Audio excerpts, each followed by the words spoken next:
안녕하세요. 안녕하세요. 위라이브 병원 병원장 이준열입니다. 위라이브 병원장 황창환입니다.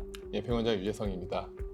제가 말씀드릴 내용은요, 성장입니다. 우리 부모님들 가장 궁금해하실 내용인데, 저희 와이프도 항상 저희 아이들 키를 걱정하거든요. 키가 얼마나 클지, 또 지금 작은 건 아닌지, 어떻게 해야 될지 이런 게 좀 많이 궁금하실 텐데, 그런 거에 대한 내용을 전반적으로 같이 보고 저희 병원에서 하는 거에 대해서 말씀드리도록 하겠습니다. 첫 번째 자료는요, 이제 2018년에 비교해서 2022년 4년 동안 이 평균 키를 측정한 건데, 초등학교 6학년은 벌써 1.5cm 정도, 152cm가 평균이었는데 153.7로 증가하고, 고등학교 3학년도 역시 한 1cm가량 증가한 소견을 보여요.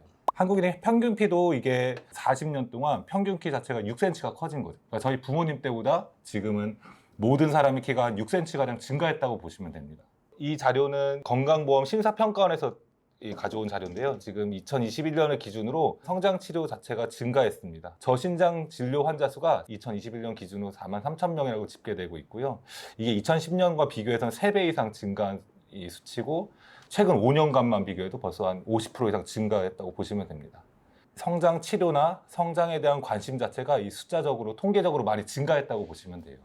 그러면 이제 성장이란 무엇이냐? 성장에 대해서 정확한 정의가 중요할 텐데요. 이 성장이란 우리 몸의 구성 성분인 단백질이 증가하고 근육과 골격이 커지는 걸 성장이라고 정의를 합니다. 처음에 2년 동안은 아이가 하루 이틀이 정말 달라지는 정도로 자랍니다. 그래서 첫 또래는 한 20-30cm 정도, 그리고 나서 사춘기 이전까지, 보통 여자아이는 만 10세에서 12세를 사춘기의 시작으로 보고요. 남자는 12세에서 14세를 보는데, 그때까지는 1년에 5cm에서 6cm 정도 자라는 게 이 정상적인 범위입니다. 사춘기에 다시 한 번 더 훅 자라는 시기를 거치게 되고, 그 이후로 2년 뒤면 대부분 성장판이 닫히면서 성장이 끝나가게 됩니다.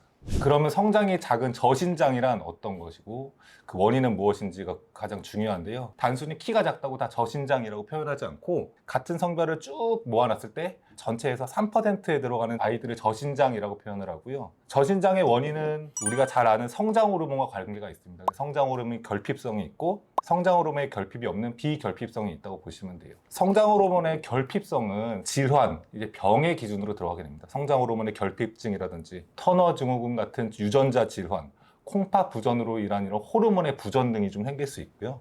비결핍성, 성장 호르몬은 결핍되지 않았지만 성장이 빠르지 않고 아직 저신장인 경우에는 엄마 아빠 키가 원래 작기 때문에 아이도 좀 작게 자라는 경우도 있고요. 마지막 키는 크겠지만 성장 속도가 빠르지 않기 때문에 아직은 작은 경우들도 있습니다. 영양이나 생활습관 문제, 예를 들어 어렸을 때 뭐 큰 병을 앓았다든지, 식습관이나 이런 게 좋지 않아서 이런 성장 호르몬이나 단백질의 섭취가 부족한 경우에도 이렇게 저신장으로 분류될 수 있겠습니다. 성장 클리닉에서 키 성장 검사를 한 대상을 분류해 봤는데요. 첫 번째는 사춘기가 끝나기 전에 어린이로 키가 매년 4cm 이하로 자라는 경우, 아까 평균이 5cm에서 6cm 정도 큰다고 말씀드렸죠. 그래서 1년을 지켜봤는데 1년 동안 우리 아이가 4cm 이하로 큰다면 한번 검사를 해보는 게 좋고요. 몇 년 동안 학교에서 항상 가장 작은 순위, 뭐 키가 작은 순위로 3번째 안에 드는 경우에 성장 검사를 해볼 수 있겠습니다. 몇 년 동안 잘 크던 아이가 성장 속도가 갑자기 뚝 떨어지면서 2학년, 3학년까지 잘 컸는데 4학년, 5학년 되면서 갑자기 가장 키가 낮은 범주에 들어가게 되면 이게 지금 잘 자라고 있는지, 속도는 어떤지 한번 확인을 해보시는 게 좋겠고요. 사춘기가 진행되고 있는데도 역시 키가 몹시 작은 경우라든지, 친가, 외가, 부모, 형제 등 모든 가족의 키가 아주 작은 경우에도 성장 호르몬의 결핍이 있는지, 나중에는 잘 클 수 있는 체질성 성장 지연인지, 이런 원인을 감별하는 것이 중요할 것 같습니다. 성장 치료의 검사와 치료의 과정들을 간단히 정리했는데요. 이거는 대한성장의학회 홈페이지에 있는 자료입니다. 스텝은 총 6가지로 있었는데, 아주 대형 병원에서 할 수 있는 검사들은 2가지는 빼고 4가지 정도로 보시면 될 것 같은데요.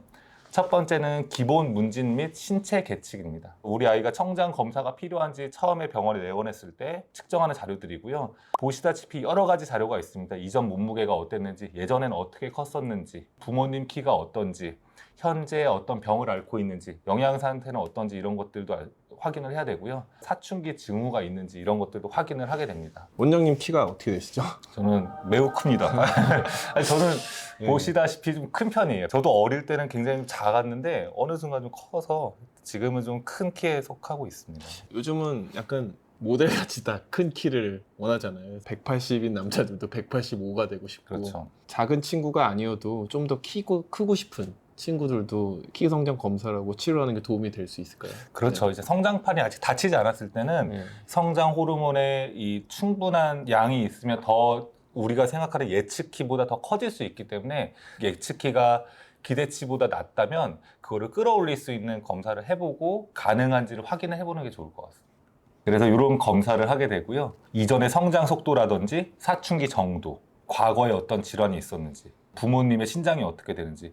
부모님의 신장이 사실 아주 중요해요. 부모님의 신장과 현재 아이의 상태를 확인을 해서 이 표적 키, 예측되는 최종 신장을 확인할 수 있고, 성장 호르몬 치료나 성장 클리닉을 충분히 다녔을 때에 기대할 수 있는 기대 키를 구할 수 있기 때문에 이 부모의 신장도 꼭 확인을 합니다.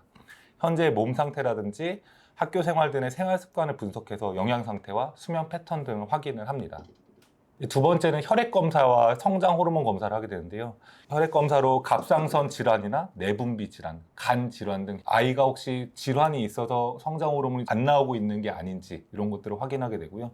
성장 호르몬에 결핍이 있는지도 확인을 하게 됩니다. 소변 검사를 이용해서 이제 소아 당뇨 등이 있는지도 확인을 해서 소아 당뇨가 있을 때는 성장 클리닉에서 성장 호르몬 치료를 할 수 없는 아주 금기 중에 하나거든요. 그래서 소아 당뇨가 있는지는 꼭 정확한 확인이 좀 필요하겠습니다. 세 번째는 성장판과 골연력, 이걸 이용해서 성장의 예측키를 분석합니다.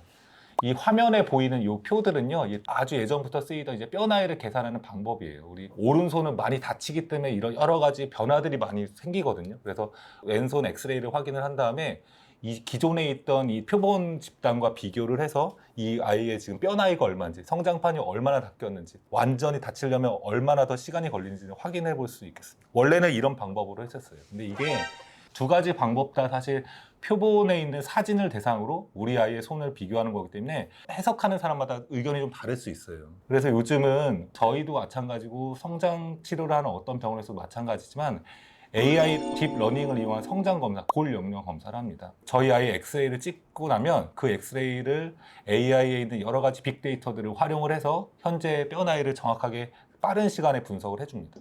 뼈 나이를 분석하는 사진을 찍고 나면 이렇게 책자를 하나 줍니다. 한 20페이지가 정도 되는 책자인데요. 우리 아이 성장 보고서라고 해서 현재 키가 얼마인지, 현재 뼈 나이를 기반해서 예측키가 얼마인지, 유전적으로 예측키가 어떤지, 그리고 성장 호르몬 치료를 어떻게 받는지 이런 것들이 상세하게 나와 있는 책자를 이렇게 만들어줍니다. 그래서 당장 어떤 치료를 받지 않으더라도 이렇게 분석을 통해서 현재 우리 아이의 몸 상태나 뼈 나이 이런 것들을 좀 확인할 수 있다는 게 장점입니다. 그래서 여러 가지 검사를 통해서 성장 호르몬 치료가 필요하다고 판단이 되면 저희가 성장 호르몬 주사를 처방을 합니다. 보시다시피 이렇게 두 가지 타입의 모습이 보이는데 이게 우리 국내에서 가장 많이 쓰고 펜 형태로 되어 있기 때문에 이 펜 하나로 일주일이나 2주일 정도 용량에 맞춰서 쓸 수 있습니다. 담당 의사와 정확한 용량을 처방을 받고 그 용량을 부모님이 직접 세팅을 해서 환자의 피하 지방층에 팔뚝이나 배 쪽에 주입을 하는 겁니다. 근데 부모님들이 제일 궁금해 하시는 게 이렇게 세 가지 질문이에요, 사실.